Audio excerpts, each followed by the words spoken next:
Alors vidéo un peu spéciale parce qu'aujourd'hui j'ai 30 ans et j'ai décidé de faire une vidéo pour retracer en fait mon parcours professionnel, mais aussi les diplômes que j'ai obtenus, que j'ai eu et que j'ai obtenus. Cela va vous permettre de mieux me connaître et savoir qu'est-ce que j'ai fait depuis la fin de mes études. Je vais donner beaucoup de dates sur en fait tout ce que j'ai fait depuis quelques années.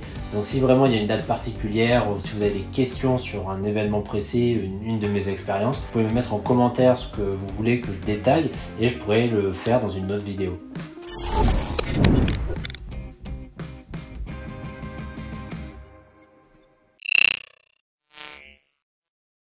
Alors j'ai commencé mes études par en fait de la vente. En 2006-2010 j'ai fait un BEP Bac Pro Vente. J'ai eu de la vente en magasin, de la vente commerciale. J'ai travaillé dans un skate shop, j'ai travaillé dans les fenêtres, dans l'immobilier, j'ai travaillé pour Métro. Donc là j'étais vraiment dans la vente pure et dure. Ensuite en 2010 j'ai fait un BTS MUC en alternance. Dans un golf j'étais hôte d'accueil, donc en gros j'étais vendeur et je gérais les réservations. Donc tout ça pendant 2 ans et c'était sur le bassin d'Arcachon. J'ai continué une licence e-commerce et marketing chez maxicoffee.com qui sont basés sur le bassin d'Arcachon.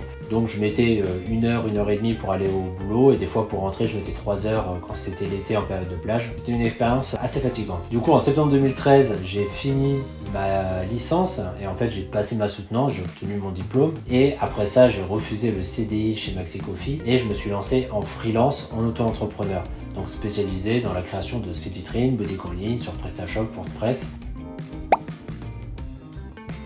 Mais sachant que j'étais déjà auto-entrepreneur depuis 2010, j'avais créé une petite marque de fringues et ça m'a permis d'apprendre pas mal de codes du web, commencer à connaître PrestaShop. Mais du coup, 2 semaines après m'être lancé en freelance, en fait, Maxicoffee a eu besoin de moi pour former les nouveaux arrivants. Donc en fait, j'ai travaillé pendant 1 ou 2 mois, je ne sais plus trop, en tant que freelance pour Maxicoffee. Début 2014, j'ai rejoint à côté de Bordeaux un accélérateur e-commerce qui s'appelait Digital. J'ai rejoint des collègues qui avaient une agence web et ça m'a permis vraiment de me développer pendant plusieurs mois et de travailler avec eux sur plein de projets web. Et donc là, on était vraiment sur de la créa de site pure et dure. Fin 2014, début 2015, avec une amie, on décide de monter un site e-commerce spécialisé dans le tote bag. On s'est dit que ça pouvait être une bonne opportunité d'ouvrir ce type de boutique proposant des sacs 100% coton, réutilisables et personnalisables. Fin 2016, en fait, arrive le stade où j'ai atteint le plafond de l'auto-entrepreneur et du coup, je décide de passer en entreprise. Je crée une entreprise individuelle pour mon activité de freelance, de création de site, de ma partie développement